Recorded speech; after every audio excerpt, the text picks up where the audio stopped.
What's going on, guys? Welcome to the very first episode of the Hoop Life Productions podcast. I'm Chance Fry. You guys will hear from AJ in just a moment. And we're very excited to bring this to you guys. I know it's been a long time coming for us. We were talking about doing this in March, but AJ was in the process of moving, and also, the whole world shut down. So we're excited to bring this to you guys now. In episode 1, we talk about the NBA draft coming up on Wednesday. And we also give our insight on the Drew Holiday, Westbrook, and Harden trade rumors, so that should be a lot of fun. Thank you guys for giving it a listen, and I hope you enjoy. All right, let's just get right into it. So in this episode, first off, we're going to do a 1 through 14 lottery mock draft. AJ is going to have that evens, and I'll take the odds. It should be pretty interesting. And then the second part of this video, we're going to do with the recent trade rumors coming around with Harden and Westbrook, and then Drew Holiday as well. We're gonna come up with 5 teams and offers for the guys that we think could be traded with Westbrook, Harden, and Drew Holiday. So first off, we got the mock draft. This draft is pretty interesting. I think a lot of the picks could be moved. Honestly, Minnesota, I could see trade down. Maybe Golden State does for a guy that they can put in right away so they can contend for a title again. Charlotte's a team that I could see move up. I would imagine Chicago stays put. Maybe Detroit moves up just because of the lack of assets that they have. But yeah, it should be interesting. I'm on the clock with the first pick. I got Minnesota taking Anthony Edwards. This was an easy pick for me, especially if they stay at 1. I just think Wiseman and LaMelo would be not a good fit, especially when they have D'Lo and Cat already. Those just aren't guys that they need on the roster. Edwards is a guy that can score from anywhere on the floor, and he's got defensive potential. And they just don't have that anywhere else on the roster. That's why I think it's a good fit. I think it'll be good on both sides of the floor. It's a position of need, and I think he has one of the highest ceilings in the draft. Yeah, I agree. The thing about this draft compared to last year is, by January, everybody knew Zion was going number 1. Yeah. This one's different. It's really just about fit for almost every lottery pick. There's like a top 5 guys pretty much, but they can go anywhere really possible. But I agree with the first pick, Anthony Edwards, of course. He's got the least amount of flaws, and he fits the best in Minnesota next to D'Lo, so It makes the most sense.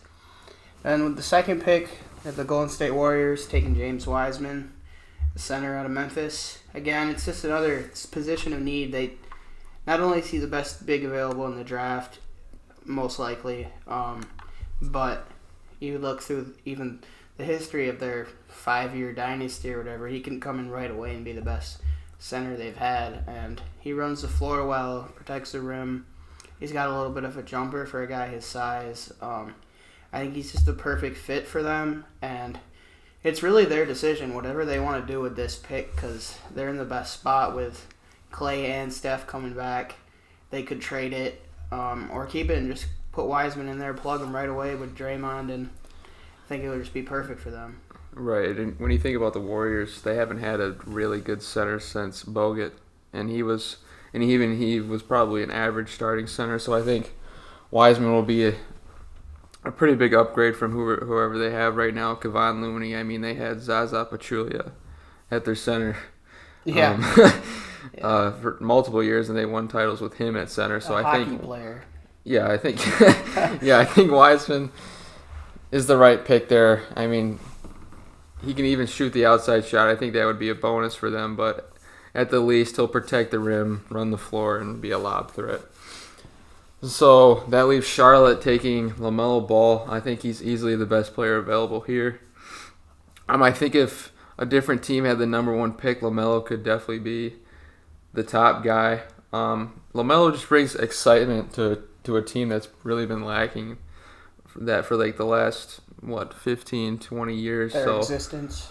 Right. Yeah. And it's not their biggest need at the point guard, but I just don't think Terry Rozier and Devontae Graham are guys that you can build your team around. I think they're pieces, but I think LaMelo is already better than those 2 guys, so that's just a pick for me. Yeah, I've always been a believer that you take best available unless you're absolutely sure that you got the guy at that position. And I mean, Terry Rozier and Devontae Graham had good years compared to their expectations, especially Devontae Graham. But LaMelo's the obvious guy there.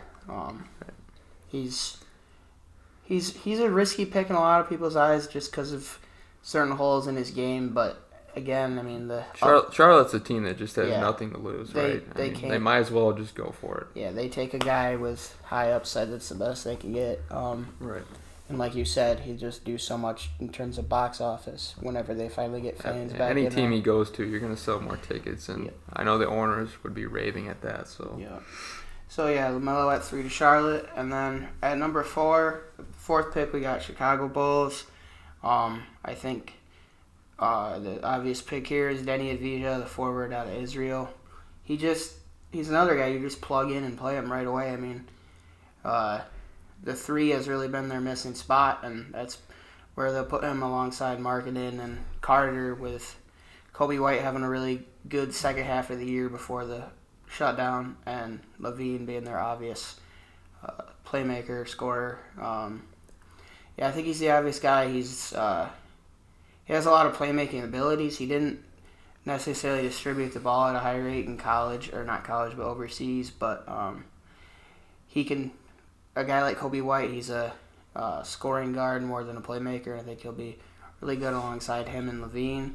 And I think he's just the obvious pick there, especially in terms of scoring. So. Yeah, and isn't it weird seeing Chicago pick at a spot other than 7? It seems like that's where they've been picking the last decade. But, yeah, I had Denny going 4-2 to Chicago as well. I just think it's a position of need, first of all, and then you think about Otto Porter, his contract's coming up at the end of this year, so Denny's going to have to be a guy that they're going to have to plug in at the 3.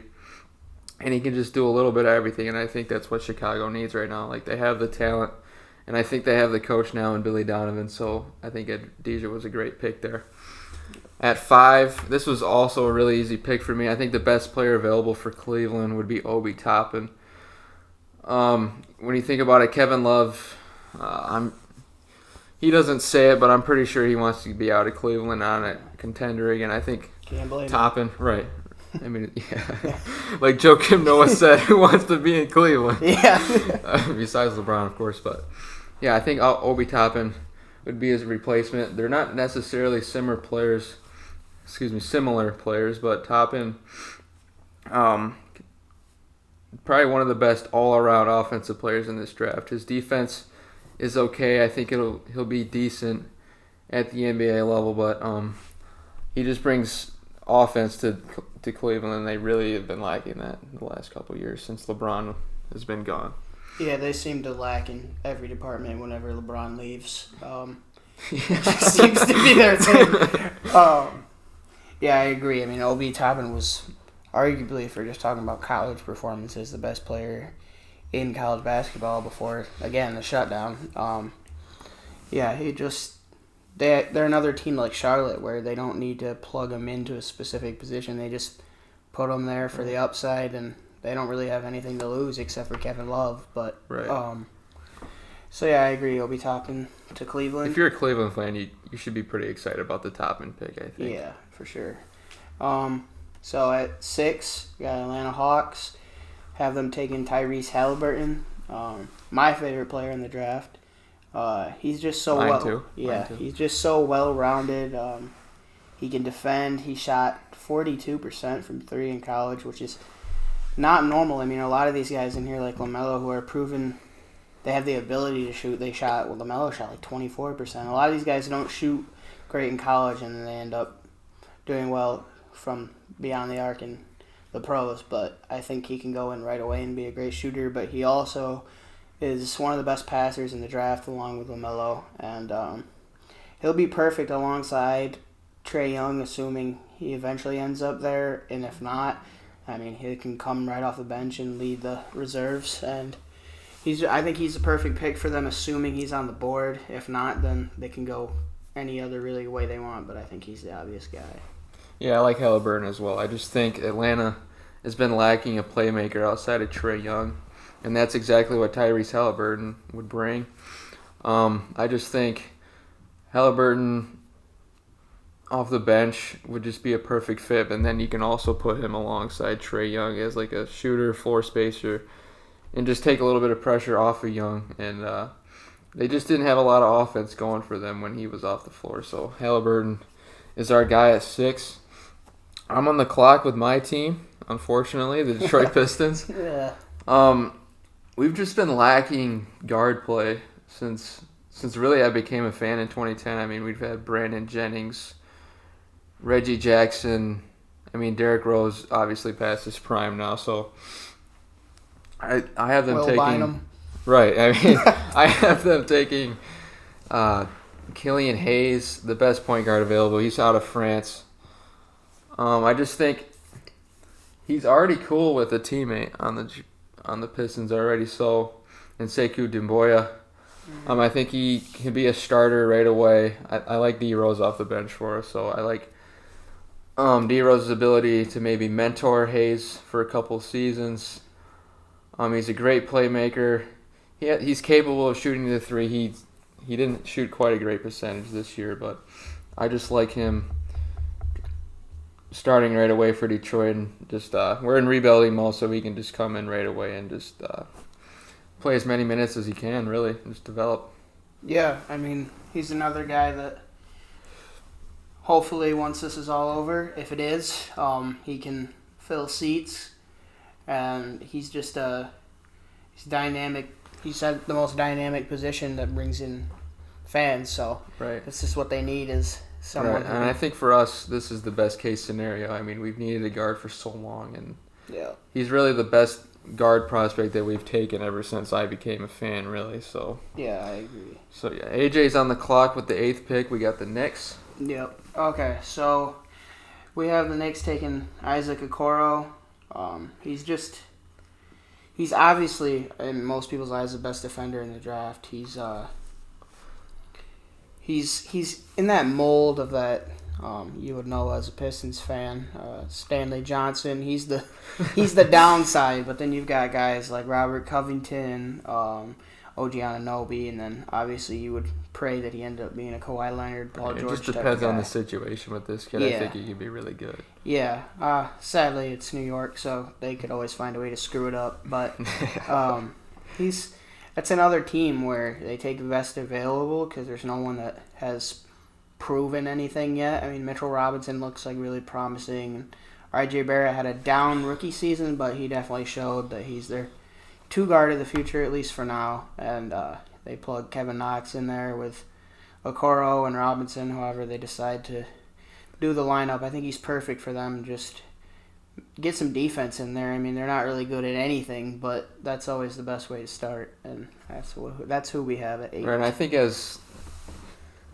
think Knicks fans would be hoping that either Halliburton or Hayes falls to them at 8, but in this scenario, obviously, they didn't. So I think going highest potential here, highest ceiling of talent, Okoro's got to be the guy for them. I mean, other guys I would consider here are Kongwu, maybe Vassell, but that's not really position of need when you think about they have Mitchell Robinson and Barrett as their 2 building blocks already. And I just think Okoro can come in and start at the 3 because Kevin Knox has obviously proven not to be the answer for them. Yeah. On the clock at 9, we have the Washington Wizards, and this was a really easy pick for me and AJ. We both had Onyeka Okongwu out of USC going to Washington. I just think he'll be able to start right away, protect the rim, run the floor. He's got a pretty solid post game, definitely needs some work, but he's got an NBA-ready frame, and I think he'll just come in with Bradley Beal and John Wall and play right away and hopefully get them a playoff berth. Yeah, I mean, he's, like you said, he's the obvious guy. I mean, he's in the conversation with Wiseman as best center in the draft, and he's better than the 9th pick. It's just this draft is all about taking best fit. And right. I think you can make the case that he is the best guy available, especially when he's compared to Bam Adebayo, and you see what he did for Miami this year. So yeah, so I'd agree with that. And then at 10, we got the Phoenix Suns. We have them taking Devin Vassell, Florida State shooting guard. small forward. He's 3-and-D player. I think he just fits perfect with them. His literal NBA comp is Mikal Bridges. Mikal Bridges. His teammate, yeah. Yeah, his teammate. Great player. Just like him, 3-and-D, high motor. All they want to do is play basketball and play it well. And I think he would complement. He'd probably come off the bench because of Mikal, but he would just complement the team very well. And it's another, I don't know if it's best player available, but best fit, and he fits perfect for them. Right, Phoenix is obviously going to try to win now. I mean, they went 8-0 in the bubble, so they have high expectations for this season. I don't see them going for like a guy that's going to play in the G League. I think they're going to go best NBA-ready player available, and I think Vassell can do that, especially when he can shoot the three and play defense. I can't ever get enough of those guys on your team. So 11th, we got San Antonio's on the clock, and I have them taking Patrick Williams, the Florida out of Florida State. I think he's not quite ready to play big minutes in the league right now, but his potential is definitely there. I think he's in the conversation to go anywhere 7 to this pick, but I have San Antonio taking Williams at 11. So yeah, he's along with Obi Toppin arguably the best athlete in the entire draft. Right. It's definitely a project, more of a project than Obi Toppin. His game's not quite as well rounded, but shows a lot of potential. He's a defensive monster at certain times. He's got holes in his game, but good rebounder for a forward as well. I think Pop would love a guy like him, assuming Pop stays around. I don't think there's a better situation for him than to go to San Antonio with Pop. I just think he'll be able to get the best out of him, and Williams could be a really good player in the league. I agree. And then at 12, we got Sacramento Kings. We have them taking Sadiq Bey, small forward out of Villanova. He's similar. He's bigger, but he's similar to Devin Vassell. 3-and-D. You can plug him in right away, especially a team like Sacramento who's already got guard play. I mean, Buddy Hield has already said he wants out, but they got Bogdanovich along with Fox, and I think he'd be perfect on that team just to sit in the corner, shoot, and then defend. Sacramento's an interesting team. We saw a few years ago, only like a year ago, they were pushing for the playoffs, and they were everyone's like surprise team. And then last year they had quite a drop off, not just because of injuries, but they just didn't play up to what we thought they would. And I think he can help them get. They had playoff expectations. Obviously, it didn't happen, so they're still in the lottery. But yeah, I think Bay's a guy that'll come in and play right away. He's similar to Vassell, a little bigger frame, but he can shoot the three, play defense. Doesn't have the highest ceiling in the draft, but I think he'll be playing in the NBA for quite a long time. The Pelicans are on the clock at 13. They as well had playoff expectations. What with Zion being out most of the year, they didn't quite have. And Ingram had a coming out party. He was really putting up all-star numbers. He didn't get the all-star nod, but he'll be there at some point in his career. So I think the right pick for New Orleans would be Aaron Naismith. New Orleans really lacked shooting last year, and that's exactly what Naismith brings. He could for sure be one of the best shooters in this draft. Mm-hmm. He has a high IQ, and I think he'll just play a role off the bench right away. Yeah, it's interesting. Naismith's one of those guys that, you saw a guy like Duncan Robinson last year. He just came in, and all Miami asked him to do was shoot. Nothing else, to shoot the ball. And he was one of the best in the league at it. I think at one point he was shooting like 45%, which is just ridiculous. But Naismith is similar. He can come in and be a great shooter right away, and he's a smart player. I think that's the right pick for New Orleans. I think that's just the best thing they could do. Right, for him as a shooter, you want playmakers around him, and I think Lonzo Ball is obviously a great playmaker, and Drew Holiday as well. If they keep Drew Holiday, that's the bigger question, but I just think that's a great situation for him to go in there with those young guys. Yep. All right, so at 14, Boston Celtics. We have them taking Cole Anthony, point guard out of UNC. He's a shot creator. He didn't do as well as people expected at UNC just due to his role on the team, but he's one of those highlight gods. You watch his highlights and you'd think he was the best player in the draft. He's just got so much upside. And I think a team like Boston has absolutely nothing to lose. I mean, they're already a young contender for the last few years. They take a guy like him, come off the bench. He instantly, even if he's disappointing, can be at least Brad Wanamaker. So Right. I think He's an upgrade for sure. Yeah, I think he's a good pick for them. I mean, they could take anybody here, but might as well take the guy with the highest upside. Right, and I think to conclude our lottery draft here, Cole Anthony, in my opinion, and AJ's is the best player available. He just has potential to be great on the offensive end. He's a little bit undersized, so I think defense could be a problem, but in the right situation, especially Boston, that's already a great situation for him. Coming off the bench, I think he'll be a great fit for them, and maybe even get them over the hump and get that title. Yep, I agree. So yeah, that concludes our lottery mock draft.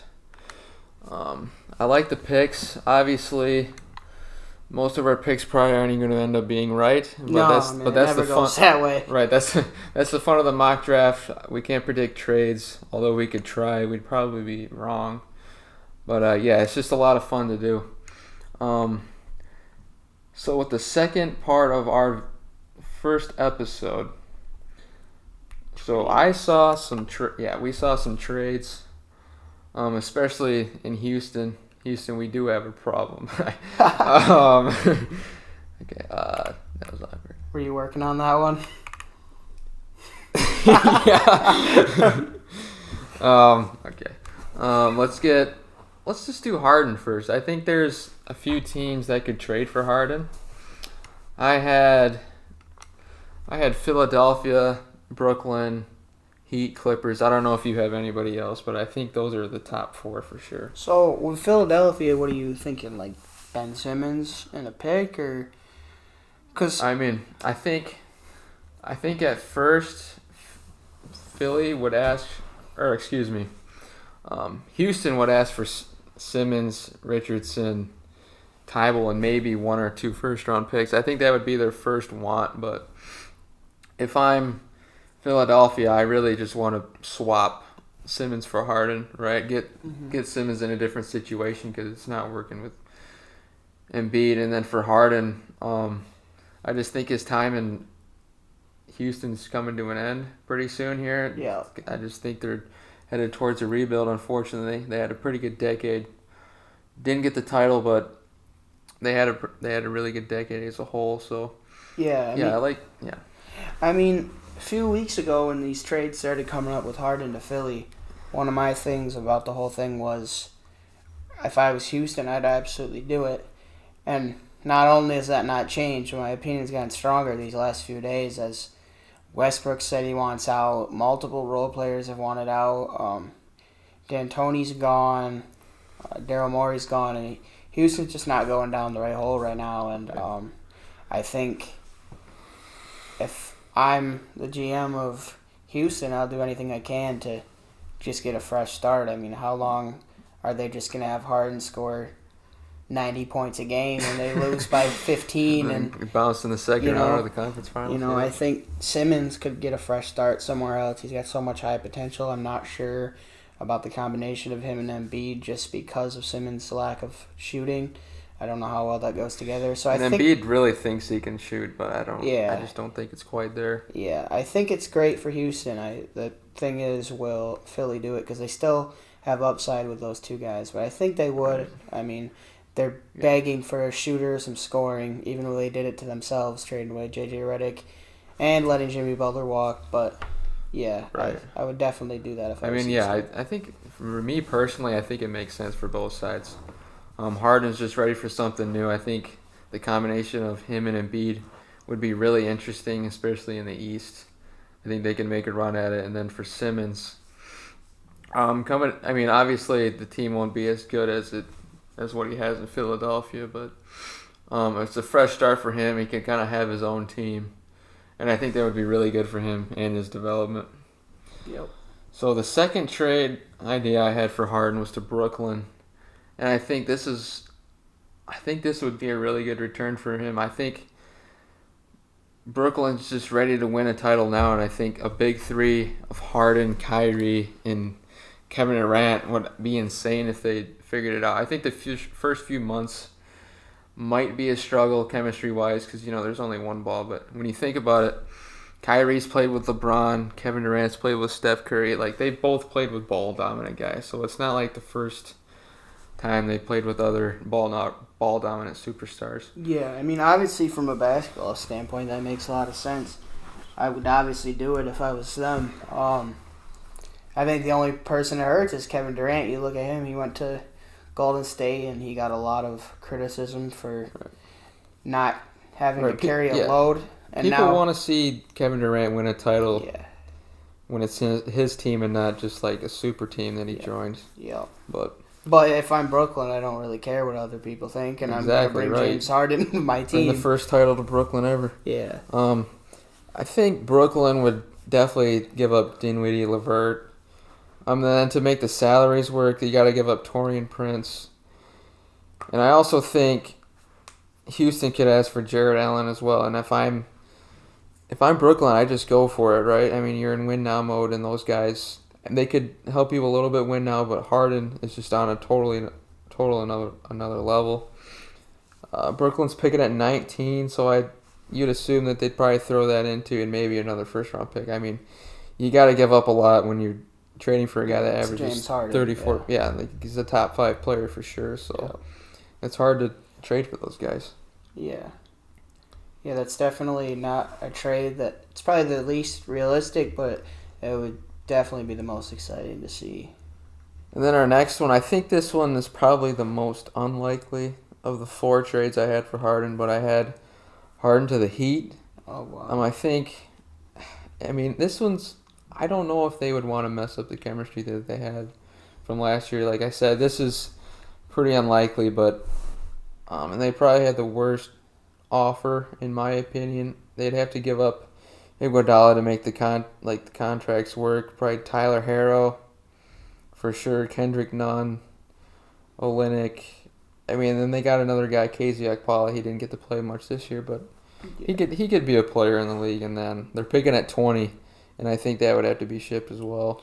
Yeah, the thing about Miami is, I think this is different than a case with Brooklyn, where you got veterans in Kyrie and KD who just want to win, and their personalities all kind of mix, those three. Where, you saw what Jimmy Butler did in Minnesota with Cat for not thinking he had a high enough motor. Now, obviously, Harden's motor hasn't stopped him from being as great as he is and winning games in the league.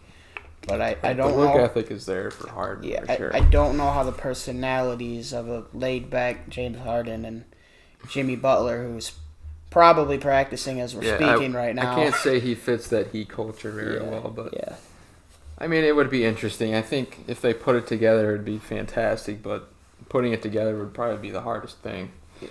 Then our last trade idea for Harden would be to the Clippers. I think it's pretty much just the Paul George Harden swap, but Clips probably throw in Zubac, Shaman. I don't think they have any first round picks till like the next 50 years, pretty much. So they gave them all to my Thunder. Yeah. For pandemic good haul, yeah. You want to talk about a haul like the Westbrook and Paul George trades? Those are well done. But I think they throw in a second, if they even have a second. They probably do, but yeah, I think that's a pretty good haul for Houston. In terms of win now, it's probably the best situation. I think Paul George, now that he's not in a bubble, will be back doing Paul George things this year. Yeah. I would agree with that. They just, everything you hear is they want a point guard that can not only distribute but actually score the ball, and that's the very opposite of what Patrick Beverly is. So it would be great for them. I don't know how great it would be for... Right, and Kawhi's already said it. He said he wants a point guard because playmaking was something that they really lacked last year. Yeah, when he said he wanted a PG, he was not talking about Paul George. Right. Yeah, for sure. Pandemic P. Hopefully that won't come back this year. If so, he's probably going to get traded. But let's talk about Harden's teammate, Russell Westbrook. I don't think Westbrook is going to be traded to a contender. I I think the best situation for him is just to go to a franchise where he is for sure the guy, and he'll run the team. So like, pretty much just the bottom feeders of the Eastern Conference, like New York. Charlotte, New York, Detroit, and I think Orlando's the most frisky team here, and they're the best team here. But I think they've just been lacking a point guard, much like Detroit and pretty much all these teams. But I mean, look, I'm the biggest Russell Westbrook fan in the world, but you got to be honest, he's not the same in the playoffs. He's not the same in the playoffs. He's probably never going to win a championship just because of his play style. Right. And he's not just the same in the playoffs. He's not a complimentary. He has to be the guy because he can't sit outside and shoot. He just can't. And the Knicks or the Magic or the Charlotte, like you said, is just like these teams are just dying for a superstar at this point. Yeah, like, and they just want someone to just fill to get seats something and going. Maybe be competitive against another bad team. But right. I mean, that's the best we could see for Westbrook. Right. I mean, I guess we could start with Charlotte. They don't have a whole lot. I mean, Westbrook's trade value has dipped a ton this last year, so I don't know if they're going to get a lot in return. But yeah, it's interesting. As a Thunder fan, Westbrook's trade value was pretty high when we traded him for Chris Paul, and Chris Paul's was very low because of that contract. Right, now I think Chris Paul's trade value is higher than Westbrook. Definitely, just because he has the ability to play without his athleticism, which is right. We haven't completely seen deteriorate from Russ. I mean, he's still a freak athlete, but he's only going to get older, and we saw what he did last year wasn't enough. I mean, he's at age of 32 right now. He's an old 32, too. He's not. Right, it's like, it's usually the end of the prime for these guys, and it certainly could be for Westbrook, especially if he's still not shooting the three at a high clip. But, yeah, Westbrook to Charlotte, I think Charlotte gives up Rozier, Zeller, and probably Malik Monk. If I'm Houston, I don't know if I do this trade. I don't know what you think, but I mean, it's an okay haul. But if I'm Charlotte, I'm trading for Westbrook more just to get rid of those guys you said than to bring in Westbrook. Right, like a couple terrible contracts. Awful contracts, and then Malik Monk just has not been good. So he's another guy disappointing for sure. Yeah. He's another guy that I think Malik Monk to Houston, if they still had that same system with D'Antoni, would be perfect for him just to go somewhere new and literally just be told to shoot outside. I think that's what he did well in college, but that's not the same system anymore. Yeah, and Rozier's coming up a pretty solid season, so I think his trade value is higher than it ever has been. Higher than I expected when they traded for him. Right, for sure. I mean, the contract's not as bad as we once thought it would be. I mean, and for Charlotte, that's a team that has just way worse contracts than that even. Like, you think about Batum, Biyombo, even Zeller's contract is bad. I'm not sure what MJ's doing there. I don't even know, man. Batum's been in the league since I was 7 years old. I don't know, man. He's getting paid more than he was when he was actually good. So right. I mean, yeah. Next up, we got the Knicks. I think this is the most likely of destinations. It just seems like a Knicks kind of move. Like, it's a big market. It would be his team for sure. He's the only star.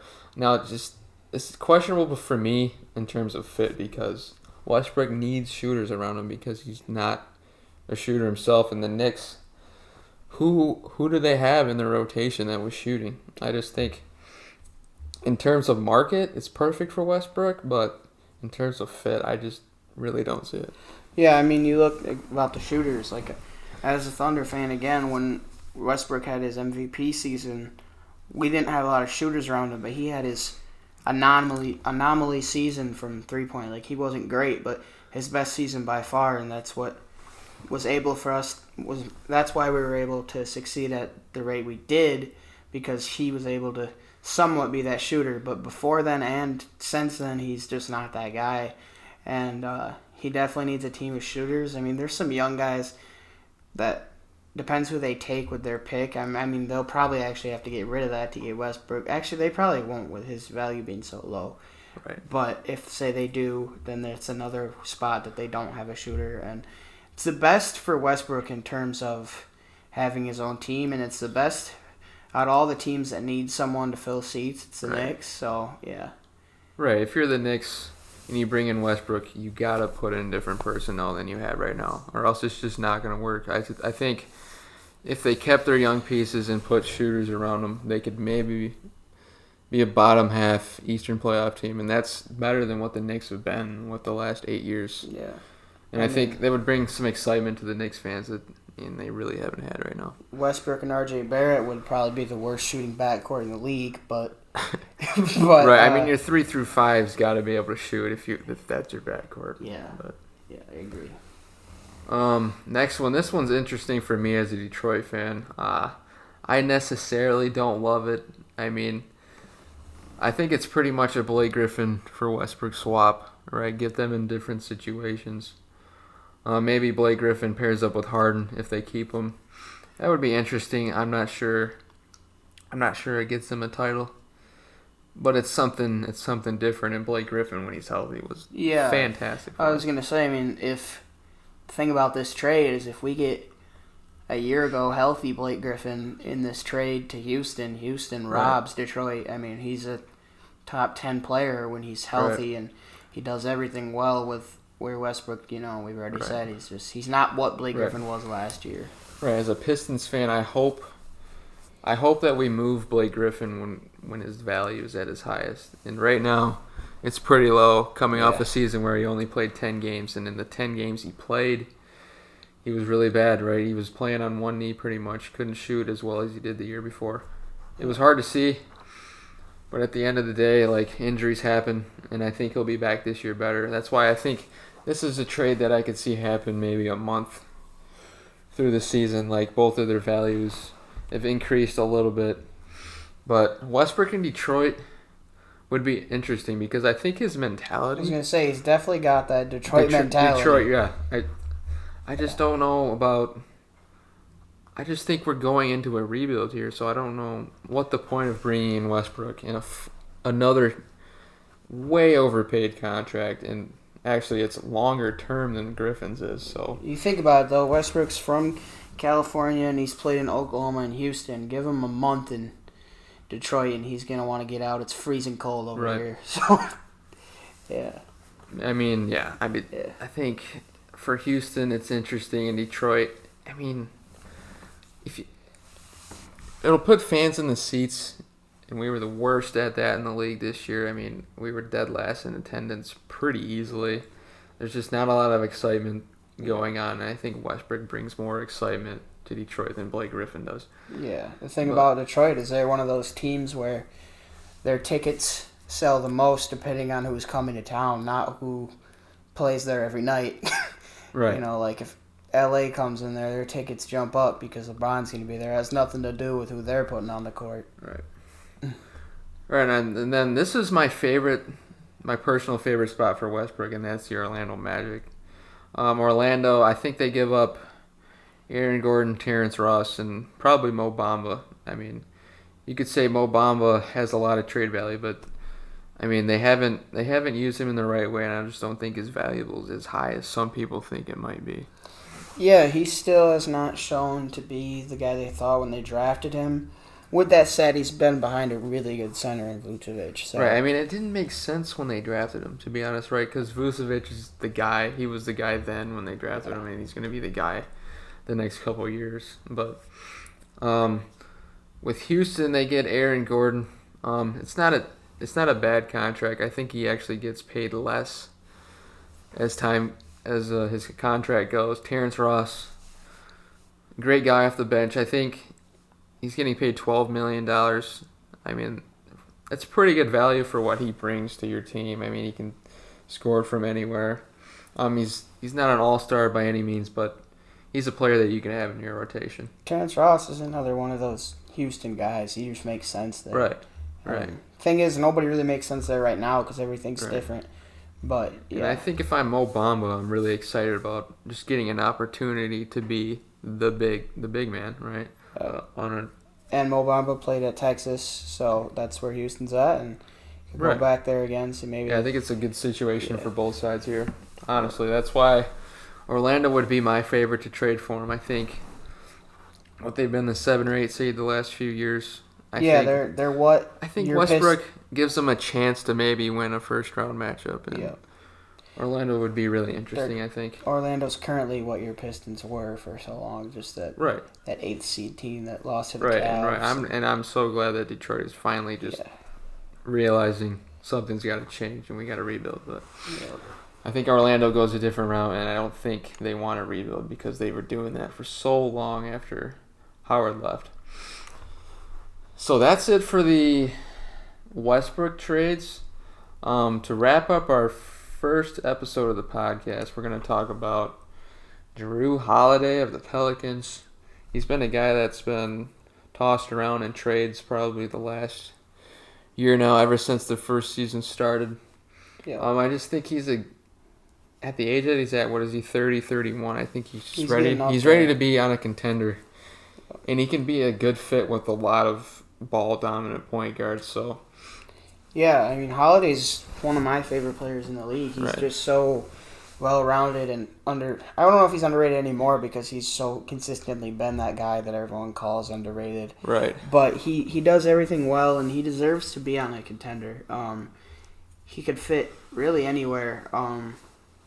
He defends so well. I mean, we saw when a few years ago when the Blazers ran into the Pelicans and got swept just because, I mean, that was Rondo and Holiday all over their two guards. Right. And Holiday could do that on an elite team and really change. Right. He's just not a guy that needs the ball to make an impact for your team. And I think for contenders, having those guys that are good on both ends and not ball dominant, it's really good. So one of those contenders I have is Brooklyn. I think Brooklyn probably gives up Dinwiddie, LeVert, and pick 19. I think that's a pretty good haul if I'm the Pelicans, right? I mean, you think about it, Dinwiddie would be an upgrade over Lonzo Ball. And I'm a Lonzo Ball fan. I'm a believer, but he just hasn't been that guy yet. And he just brings something different to the Pelicans. And then LeVert, I mean, he can start or come off the bench. You know what he's going to bring. He's going to be that scorer at all three levels. He's an okay defender, but... He's really crafty. I just think the Pelicans were lacking depth, and what they get with this is Dinwiddie great off the bench or a starter, and LeVert's pretty much the same thing. And then I also had them throwing in pick 19. And in this draft, it's a deep draft, right? I mean, it's not top-heavy, but... Pick 19 could be a rotational guy, so yeah, I mean, like it. With Brooklyn becoming the contender they have, with KD and Kyrie going there, we've heard trades for a third guy so much ever since.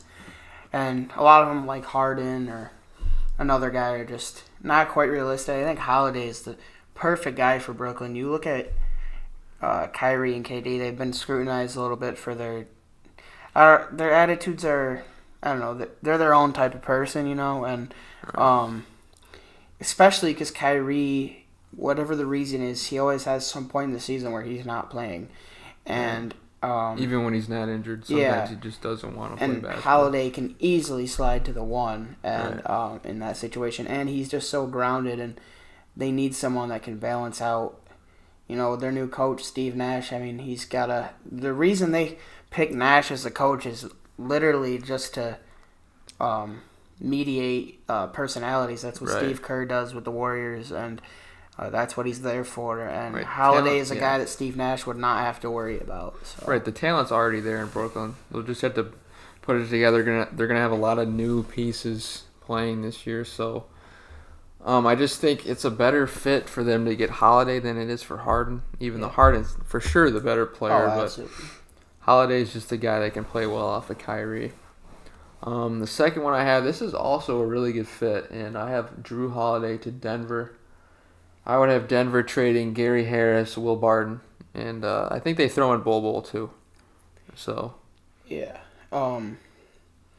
Yeah, I think that's a really good trade for Denver. I mean, one of those guys. Bol has showed promise, but not to the point where you say, no, we won't trade him for a guy like Drew Holiday who can take you from a I mean, they're a contender, but they're sitting right outside of the, you know, we saw what they did with the Clippers, but they folded pretty fast to a team in the Lakers. So that's like a perfect place for Holiday again.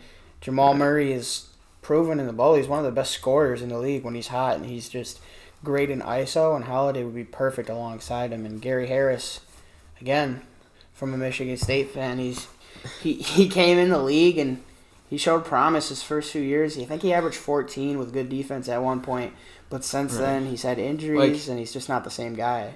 Like Denver's wanted him to just be this 3-and-D guy, but the 3 part of that just hasn't quite been there at a high percentage. I think great defender, can attack the basket, but I think he's just a guy that needs a new situation. Yeah. In New Orleans, Denver's so deep. Right, New Orleans would be a good spot for him, I think. Yeah. And then you think about Bol, he just fits in with the rest of the young talent that they already have. I mean, they'll have Jackson Hayes and Bol. Those are their 2 centers of the future, I think. Yeah, that's a big team with Zion, Bol, Jackson Hayes. Right, that's really that would be exciting to watch a front court of Bol and Zion. Like, I mean, opposite like that's Zion's gonna be driving to like the that's paint. like video game stuff. That's just it would be. They got a 7'3" guy doing step back threes, and and Zion jumping to the roof. Zion, who's shorter than Draymond Green, jumping from the free throw line. Yeah, I mean, if I'm the Pelicans and Drew Holiday wants out, I don't think he said he wants out, but I think his time is up in New Orleans. But I would be really excited as a Denver fan and a New Orleans fan. Yeah, I think compared to the other trades that we've talked about, not just with Holiday, but Westbrook and Harden, this is definitely the trade that both teams benefit the most from. Right. I mean, yeah. And then this one's interesting. I have Drew Holiday going to the Milwaukee Bucks for Eric Bledsoe, Brook Lopez, DJ Wilson, and the 24th pick in the draft. I just think Bledsoe. Yeah. I mean, great regular season guy, but he's just proven to be a liability the last 2 years when. It's a Bucks team they were contenders, but he just failed to show up for them, and I think they're looking to get rid of him. I think Lopez is a guy that wants to be in Milwaukee, but I think when you have the opportunity to bring in what really is the missing piece for Milwaukee, I think you got to give up Brook Lopez. Yeah, Eric Bledsoe and Drew Holiday are almost opposite in terms of the fact that Holiday shows up when he does get the chance to make the postseason. He shows up. He's one of the best players on the floor. Right. Bledsoe turns into, I don't even know, just not a great player, and he doesn't show up. Right. The lack of size, the lack of shooting. Yeah. I just think he's a liability when it comes to. And then Brook Lopez, I mean, he would fit great next to Zion. I mean, I'd assume that he would start before they let Jackson Hayes develop. I think Derek Favors is still there. But Lopez is a better fit than what they have there. Zion's actually a very underrated facilitator, and he's driving to the basket, and they have Brook Lopez sitting outside. That's great for Brook Lopez. Gives them a ton of space to work with. I think that's really what they need. Yeah. I think for Milwaukee, this is perfect. I mean, you can either play him at the 1 or 2. He can create shots for himself. He can get guys involved, play great defense. I mean, Milwaukee as a whole is a great defensive team. Yeah.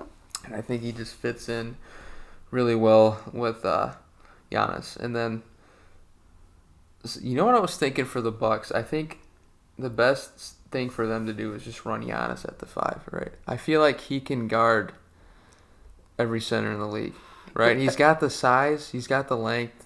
I mean, the shot blocking ability. That's the thing about Giannis. You hear, which I think is kind of ridiculous and unfair to him because he's a 2-time MVP, but you hear all these things about him. He's a Scottie Pippen, he's way better than Scottie Pippen, but he needs a Michael Jordan. He needs a number 1 scorer. I think Giannis, the power forward, or Giannis, the small forward, might need a number 1 scorer.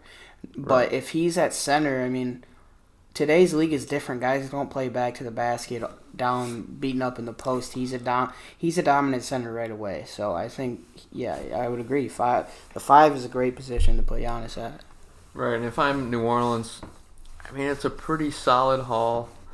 I think Bledsoe could either start or come off the bench, and I think a lesser role in the playoffs for him would be better for him, I think. And then, like we said, Brook Lopez fits well alongside Zion. DJ Wilson's a guy that I just think needs a different situation. Whether he'll be a player in the league, who knows? I mean, he could be overseas by next year. I mean, you really just never know. And then I think if they can get their first-round pick, that would be also a bonus, and you can get, even more shooting than they already have. So we got two more hypothetical trades here. I have Drew Holiday going to Dallas, and this is a really interesting one. I would have Dallas giving up Tim Hardaway Jr., assuming he picks up his player option, Seth Curry, Dorian Finney-Smith, and the 18th pick. Okay. I think that's a good trade. I mean, Seth Curry has proven that he's not just Steph Curry's brother anymore. Right. I mean, he's a rotational guy, one of the best shooters in the league, honestly. So I think it would be a good fit for him. Yeah. He's become quite the bench scorer and even a starter. So I think that'd be a perfect trade. I would agree with that. And then who else did you say was in the trade? Tim Hardaway Jr.